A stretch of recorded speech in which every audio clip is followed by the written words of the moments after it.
Today I thought I would talk about one of my little pet subjects. The strange thing about hobbies is that they often lead you to develop these strange sort of side hobbies. You don't necessarily need to start collecting things or looking things up. They just develop out of something you're already looking at. This happens with family history. Being a family history researcher, I have looked at all sorts of records. All of these original documents have got a purpose for somebody. It just depends really what you're trying to find out. An absolutely critical element of constructing any family tree is names, and hopefully you're going to get some dates to go with those names. When you get back to the time before birth, marriage and death certificates, which according to my investigations means 1837 in England and Wales, 1855 in Scotland. Ireland is a strange case because you get marriage certificates start from 1845, but it's not until 1864 that they started to register births and deaths. When you're back beyond these dates, the logical thing to do to get your family tree back a bit further is to look at church records, and this is where my side interest comes in. A lot of parish records can be really quite mundane, just names and dates and maybe an occupation. Now and again you get some really interesting ones, so I collect them, not for any real reason other than I find them odd, strange, a little bit unusual. Rather than do this video as a what you can expect to find out from looking at baptisms, marriages and burials, I thought it would be far more interesting to actually show you some examples of the weird and wonderful things that I have found in my research. My particular interest is Lancashire. I thought we'll have a little tour and we'll see what is lurking in the records for Lancashire. We're going to start with the most obvious place of all, the county town, Lancaster itself.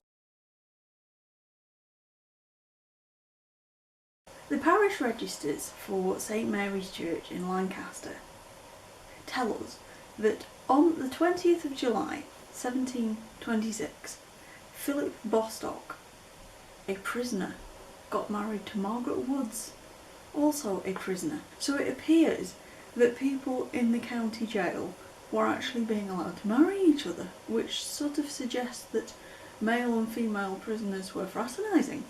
Interesting. May of 1829, I also have found a record for a Robert Hill, who was a dragoon of Mackerallen in Ye County of Down, in Ye Kingdom of Ireland, and he married a local girl, Anne Hull, from Lancaster. So from this record I am sort of guessing there were military troops in and around Lancaster at the time.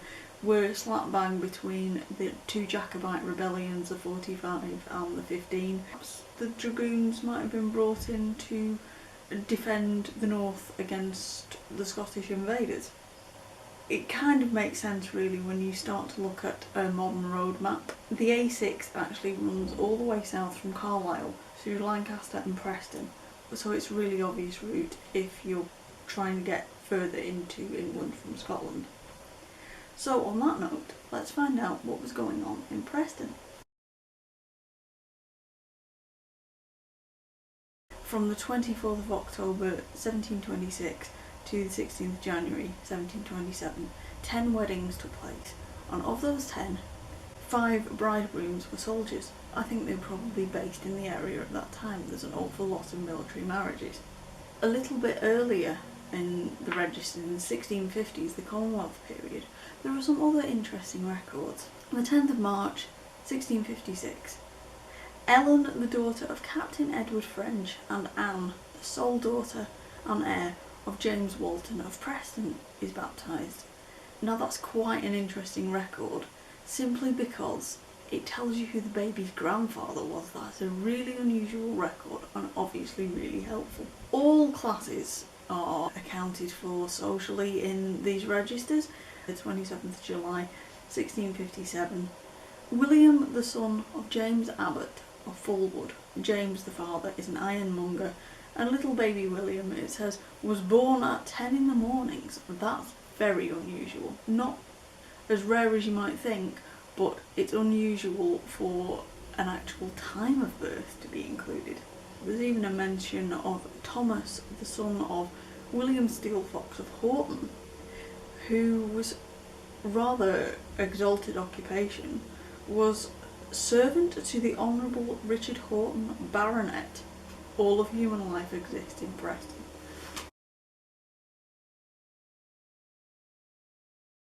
Not far away is Churchtown. It's a sort of suburb of what we now call Southport. 5 minutes with the parish registers for St Cuthbert's at Churchtown leaves you in absolutely no doubt that there are a lot of seafaring connections. Of all these registers, I think the burial records are the most interesting of all. The 7th of December 1733 we have the simple record for a drowned man. On the 19th of February 1737 4 men are buried: Thomas Howard, Thomas Johnson, Thomas Blundell, Thomas Ball, all local names, all drowned February 15th in their return from Ye Bay. So they'd obviously been out fishing and drowned on the way back in, sadly. Also notable is 1749 entry for Captain John Grayson of the St George, a vessel belonging to Liverpool. He was on his way home from Guinea and the West Indies, and he was lost on the 18th of October, so this is some 5 weeks before. The vessel and the whole crew perished with him. What Churchtown tells us is that living by the sea could be really, really dangerous, particularly if you made your living that way.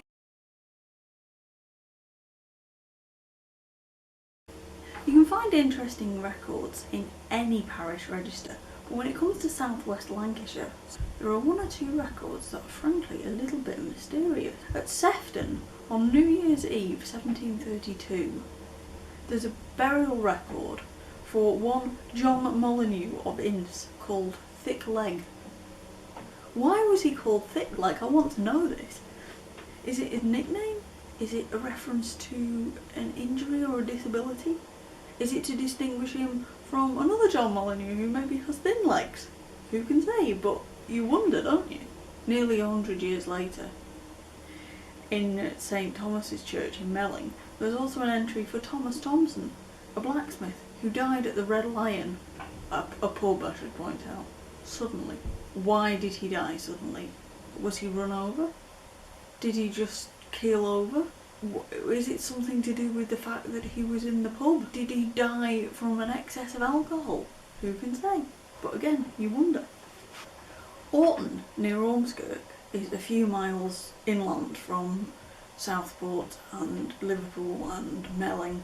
It's also quite a rural area, so you'd think that that would be quite a safe place to be. The parish records show otherwise. On the 12th of December 1696, Mary Winter, a poor traveller child who died in Lydiate Canal, was buried. I can only presume she fell in. We have on the 26th of November 1745 again, John Taylor of Cartmel, which is actually much further north, it's near Lancaster, who was killed by a halberd by accident. Now a halberd, one of those sort of long pole type things with a little axe sort of shaped blade on the top.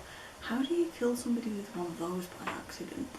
Please spare a moment for Henry Leathers, a 19-year-old husbandman, so he's a farm labourer, who was casually killed by a cart in 1794. I think they mean accidentally killed. Casually, quite honestly, sounded like somebody merrily ran him over and didn't even bother to stop to check that he was alright. I hope they mean accidental there. Just for a while during the Commonwealth period, in the mid-1600s, parish registers became really unpredictable. Some churches stopped keeping them all together, maybe because Parliament revoked a law made in the Elizabeth I reign that said that everybody had to go to church on Sunday, particularly Anglican Church. Other churches carried on keeping records, and luckily St Mary the Virgin at Blackburn is one such. Sometimes, just for this brief period, the parish registers for Blackburn get really, really interesting, but they tell you a little bit more about people than you might expect. On the 5th of December 1654, we hear that Robert Hawkshaw was buried after dying because he'd been smothered in the snow. In May 1659, James Walmsley is buried, and he is noted to have been an apprentice to Will Yates, so we actually know who he was working for. Some people were being buried in Blackburn, even though they were from completely other places. In February 1660, Bartholomew, the son of Daniel Livesey, of the parish of Bolton, which it's on the A666, but it's quite a way down the road. He was buried in Blackburn. Maybe they had family connections somehow. But as with John Molyneux, I really want to know about Robert Hawkshaw. I want to know why he was smothered in the snow. Did a load of it fall off somebody's roof and bury him? Did he fall down drunk in the street on a really cold night? Sometimes parish registers cause more questions than they actually answer. Now, many of these unusual records I've come across purely because I've been looking for ancestors of my own, and I've got a little bit distracted along the way. We all do. In the case of Ashton-under-Lyne, that's exactly what happened. We have got here, on the 19th of August 1659, the burial of George Andrew of Lusley, with a note next to it saying, "The day that Sir George Booth was routed." So I had to look this up, obviously. That is a reference to the Battle of Winnington Bridge on August the 19th, 1659, which is considered to be the final battle of the English Civil War. Sir George Booth is actually a parliamentarian, and I can't quite work out from the parish registers whose side Ashton-under-Lyne was on, but nevertheless, they've written it down because it's interesting. But do spare a thought also for another unfortunate, William Mellor, who the following New Year's Day was buried, having been killed by the fall of an oak. Now that's not a nice way to go. Miles Hurst, sadly not a relation as far as I'm aware, who on the 12th of April 1663 he was slain, I do like the word slain, by a fall from his horse as he came from Stopford on Friday in the evening in the lane on this side of John Booth's house. So that's very, very precise, and we know a lot about the circumstances of Miles's death. It's also interesting because it tells us that he was travelling from Stopford, which is the old way of spelling Stockport, quite simply. So besides entertaining you, maybe I can share some of the random facts that I have learnt along the way, and perhaps I can share some of my random useless trivia with you. Some of the stories here that I've explored are a little bit morbid. There's a lot of death, and frankly I think we need to finish on a lighter note. I offer you this heartwarming story from the Registers of Sacred Trinity in Salford, Manchester.